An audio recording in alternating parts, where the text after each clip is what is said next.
All right. Some of you guys might be wondering, what the heck does this mean right here? Change of base ratio. Do you guys remember the change of base ratio? Have you guys learned that before? Yeah, but this was the change of base ratio. If you had a logarithm, like let's say this log had a base 3, and there was a 5 right here. You could change the way this one is written. This would be the same as, now using the common log, it would be log of 5, that's the one that's inside, divided by log of 3.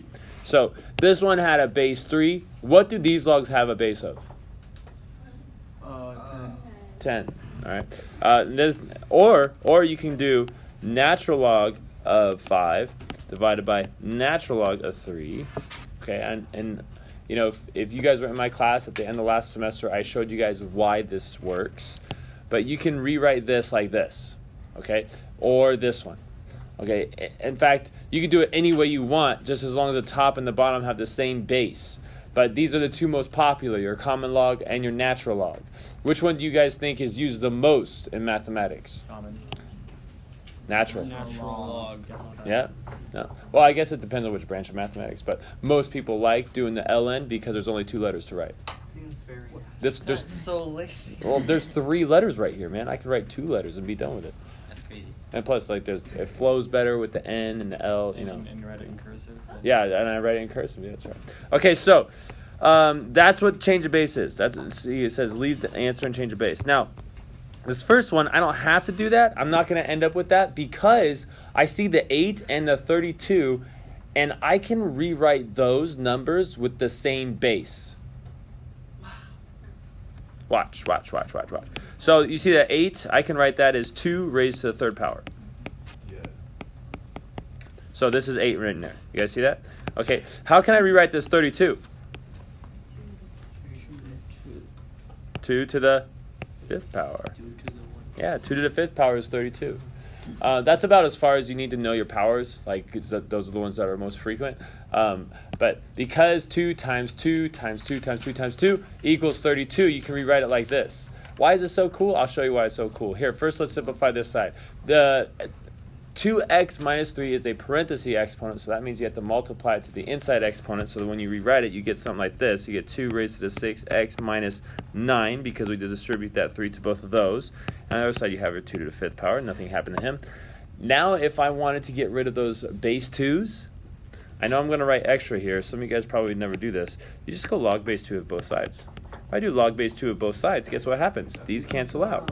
Yay, it's some of my favorite things to do. That's an inverse. Log base 2 is the inverse of a base 2. So now we have 6x minus 9 equals 5.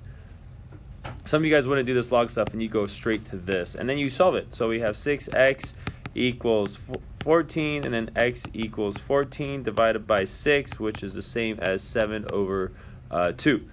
And what you're going to need to do is you're going to need to make sure, actually you don't have to make sure anything because there's no logs up here. The domain is not limited here, so I can put in whatever I want right here. Did I? This is supposed to be a 3, huh? Hello, Stolpy. Okay, good looking out, Stews. Now this one you wouldn't end up with a change of base either because you can write 9 and 27 with a common base. What is the common base for 9 and 27? 3. Very good. We can rewrite that and do the same thing that we did right here. This one over here, can I write 125 and 15 with the same base? No. And I wrote it kind of tricky because 15 is divisible by 5, but I can't write it with a base of 5. This one you can write with a base of 5. But because I can't write them with the common base, then you would do something like this. Now, you can use any log you want. I'm going to use natural log. And the reason why we're doing this is because there's a really cool property that says if you have a exponent inside of a log, that exponent can come down here and multiply to the log. Okay, that's a very important property that you guys should know.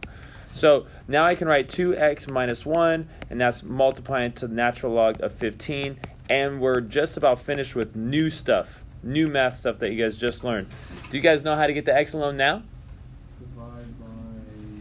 Yeah, you could take this and distribute it, but I wouldn't do that because that will just make more work for you in the end. Instead, let's divide by natural log of 15. That way we can just get rid of them on that side, and this side you have natural log of 15.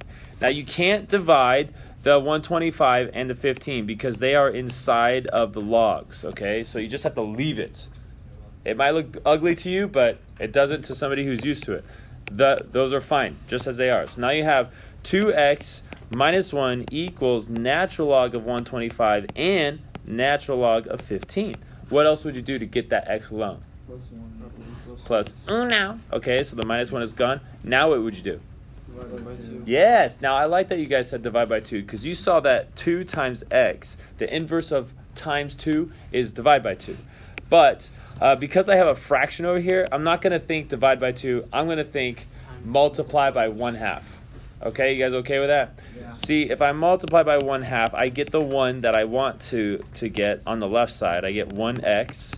And then on the other side, I multiply by 1/2. And I just have to distribute. I go 1/2 times 1 and 1/2 times that thing over there. That thing? Yeah, that thing. I don't want to say him though. He looks ugly. Okay, so it's 1 times the top and 2 times the bottom. That's how I get that. And then the other one is just going to be 1/2, and this is going to be your answer. You leave it just like that. The only way you can get an exact answer there is to use a table of logarithmic values or a calculator.